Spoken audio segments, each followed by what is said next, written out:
বাংলাদেশের শান্তিপ্রিয় অসাম্প্রদায়িক মানুষগুলোকে বিপদগামী করার জন্য গ্রহণকারী একজন অধ্যক্ষ। তো এই পরিস্থিতি, এই সম্মানকে আমাদের কাছে শাহিদ সাহেব রাষ্ট্রের কেন্দ্রীয় জায়গাগুলো তারা দেখাশোনা করছেন। প্রধান অতিথি দেশ বরেণ্য চিকিৎসক, বাংলাদেশ সম্মেলন ড্যাবের সাবেক মহাসচিব, দেশের নেত্রী বেগম খালেদা জিয়ার ব্যক্তিগত চিকিৎসার এজেডএম জাহিদ হোসেন স্বাগত জানাই।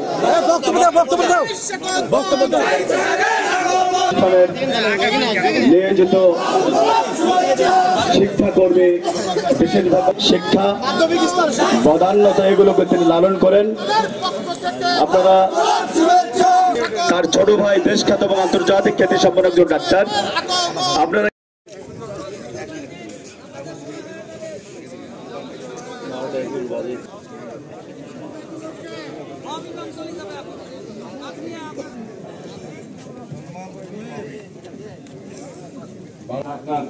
এজেডএম জাহিদ হোসেন,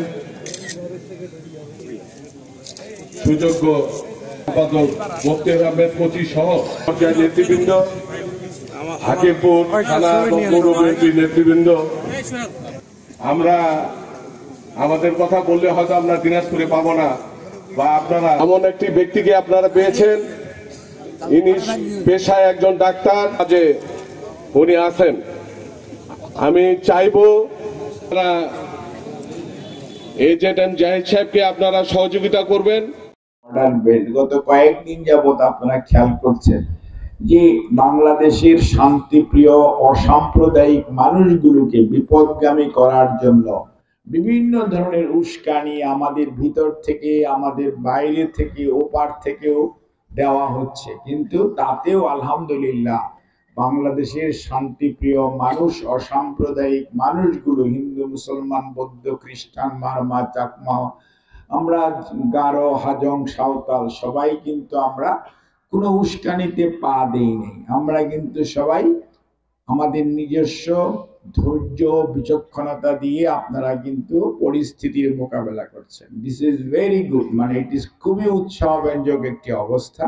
এবং বাংলাদেশের ইতিহাস বলে যে দীর্ঘ শত শত বৎসর যাবৎ বাংলাদেশে একটি অসাম্প্রদায়িক অবস্থা সবসময় বিরাজমান ছিল এবং এটি সবসময় বাঙালি ধরে রেখেছে।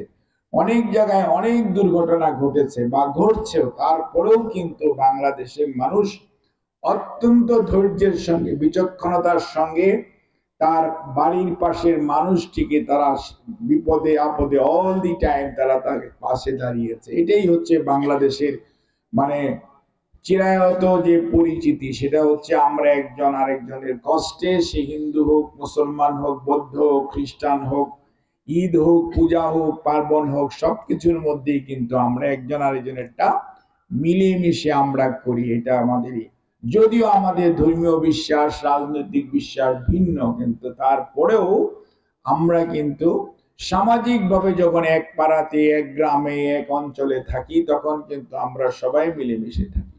কাজেই কেউ কেউ যদি মনে করেন যে আমাদের এই দুর্বলতাকে বা আমাদের এই চুপচাপ থাকাকে বা আমাদের নির্লিপ্ত থাকাকে কেউ আমাদের দুর্বলতা ভাবেন, তাহলে ভুল করবেন। কারণ সেই বাঙালি কিন্তু সেই বাঙালি যে বাঙালিকে দাবিয়ে রাখা যায় নাই। কারা পারে নাই? আপনাকে, আপনাদের মনে থাকার কথা, এই দিনাজপুরে হাজী দানেশ নামে একজন ভদ্রলোক ছিলেন না? কৃষক আন্দোলন কিন্তু পীঠস্থান, মানে অর্থাৎ তীর্থ জন্মভূমি হচ্ছে আপনার দিনাজপুর। দিনাজপুর সবসময় যে খুব ঠান্ডা মানুষ ছিল তা কিন্তু না, তীর ধনুক নিয়ে যুদ্ধ করার জায়গাও কিন্তু দিনাজপুর। বুঝতে পেরেছেন? অর্থাৎ অন্যায়ের বিরুদ্ধে প্রতিরোধ করার ঐতিহ্য এবং ইতিহাস দিনাজপুরের আছে। আর এই অঞ্চলে স্বাধীনতা যুদ্ধের কথা যদি মনে থেকে থাকে কারো, 71-এর কথা, এখানে যে যুদ্ধ হয়েছিল, এই যে আপনার এই ঘোড়াঘাট বলেন আর হিলি বলেন, আর আপনার এই রাস্তা দিয়ে পাকিস্তানিরা ট্যাঙ্ক ফেলে পালিয়ে গিয়েছিল, মনে আছে? হ্যাঁ,